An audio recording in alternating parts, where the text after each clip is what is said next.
जय जोहार, मैं गरिमा आप मन के स्वागत करत हूँ खबर 36 मा आगू बार्थन रुक करथन खबर मन मा। शासन के महत्वाकांक्षी योजना मुख्यमंत्री सामूहिक विवाह योजना गरीब तबके मन बर वरदान साबित हुआ थे। महिला और बाल विकास विभाग द्वारा आयोजित कोरबा जिला के दशहरा मैदान में 137 बेटी मन के हाथ पीला हुई। कोरबा में विभाग द्वारा शासन के गाइडलाइन के पालन करत हुए पूरा रीति रिवाज के संग कई जोड़ा सात फेरा लेके परिणय सूत्र में बंधिस।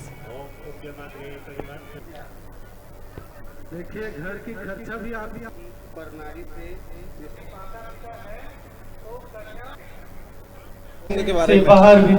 मुख्यमंत्री कन्या विवाह के अंतर्गत आज पूरे प्रदेश में एक साथ सामूहिक विवाह का आयोजन किया गया है। उसी तारतम्य में कोरबा जिले में भी यह आयोजन किया जा रहा है और जिले में कोविड-19 को देखते हुए हम लोगों ने इस कार्यक्रम को छोटा करने का प्रयास किया है, परंतु फिर भी हितग्राही जो सम्मिलित हो पाए हैं, हम लोगों ने 150 जोड़ों को हमने रजिस्टर्ड किया था और उसमें से कुछ विभिन्न कारणों से उपस्थित नहीं हो पाए हैं। लगभग 8 जोड़े उपस्थित नहीं हो पाए हैं, शेष जो है सभी जोड़े उपस्थित हो पाए हैं। तो इस प्रकार से पूरे जिले के जो है 137 जोड़ों की शादी जो अब इस पंडाल में हो रही है। अग्नि को साक्षी मान करके हमारे